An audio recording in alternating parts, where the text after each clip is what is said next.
Halo, assalamualaikum. Kita ngobrol lagi ya. Oke, kali ini tentang topik yang masih di seputar produk-produk ya. Sementara pandemi ini kan banyak orang bikin produksi ya, berproduksi untuk dijual. Jadi memproduksi dari rumah, bisa berupa makanan, bisa berupa jasa atau apa aja. Nah, tadi pagi ketika saya menulis di sebuah medsos tentang bahwa kita sebaiknya tidak overconfident terhadap produk kita, ada seorang teman yang meminta saya untuk membuatkan videonya seperti itu. Oke, di video yang lalu saya mengatakan bahwa kita harus bersaing dengan percaya diri tapi dengan santai ya. Santai tapi percaya diri terhadap produk kita. Percaya diri terhadap apa yang bisa kita lakukan, apa yang bisa kita berikan kepada konsumen. Tapi confident itu bagus, tapi kalau overconfident itu menurut saya bisa berakibat negatif pada urusan perbisnisan kita. Misalnya begini, pemesan itu sangat berharap ya. Pemesan itu biasanya kalau dari rumah, working from home atau productive from home, otomatis kita kan pakai delivery system ya.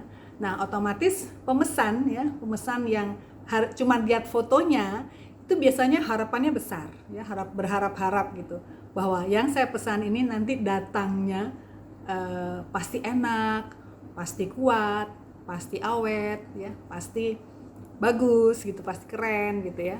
Nah, yang saya maksud dengan overconfident dengan produk kita itu adalah kadang-kadang kita terlalu berpikir mengenai profit ya, sehingga kita menghargai produk kita yang di luar, di rata-rata itu misalnya di GoFood itu misalnya 20 ribuan gitu ya. Tapi kalau kita memberi harga di foto yang kita jual itu katakanlah 40.000 untuk produk yang sama, tentunya pemesan akan berharap, wah ini pasti enak banget karena harganya hampir 2 kali lipat dari harga rata-rata. Pasti jumlahnya banyak karena harganya 2 kali lipat. Nah, kalau yang datang itu ternyata porsinya sama dengan yang 20.000 dan rasanya pun tidak istimewa, otomatis kita bisa bayangin gimana perasaan dari pemesan, ya kecewa ya mungkin juga geleng-geleng, dan mungkin juga pasti nggak mau pesan lagi dan tidak mau merekomendasikan kepada teman atau keluarga. Jadi itu adalah hal-hal yang perlu kita jaga. Saya juga pernah pesan di fotonya itu bagus ya, kemudian sebuah baju ya, kemudian yang datang itu ternyata adalah produk yang kualitasnya itu hanya setengah harga dari harga yang harus saya bayar. Artinya apa? Marginnya terlalu besar. Menurut saya dia tidak mencari langganan yang loyal. Dia tidak mencari langganan yang setia gitu. Jadi kalau kita